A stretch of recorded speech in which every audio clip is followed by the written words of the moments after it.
দেখো দেখো ফটো অনেক পেয়ে যাবেন, ফটো কাল থেকে দেখতে পাচ্ছি।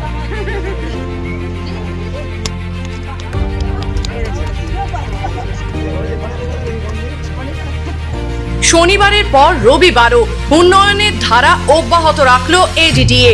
শনিবারে একগুচ্ছ প্রকল্পের উদ্বোধন করেছিলেন রানীগঞ্জ আসানসোল দুর্গাপুর উন্নয়ন কর্তৃপক্ষের চেয়ারম্যান কবি দত্ত। এবার রবিবার মন্ত্রী মলয় ঘটকের হাত ধরে বেশ কিছু উন্নয়নমূলক প্রকল্পের উদ্বোধন করলেন আসানসোল দুর্গাপুর উন্নয়ন কর্তৃপক্ষ। আসানসোলে দুটি রাস্তা এবং স্ট্রিট লাইট উদ্বোধন হলো।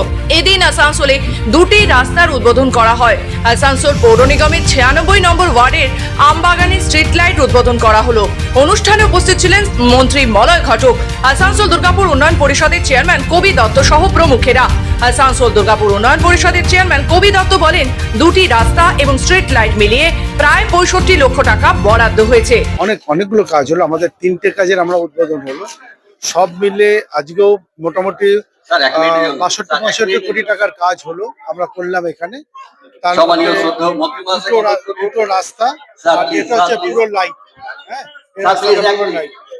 তো সব মিলে আমরা ইয়ে করলাম এবং মাননীয় মন্ত্রী মলয় ঘটকের উপস্থিতিতে আমরা এডিডি এর তরফ থেকে এটা করা হলো।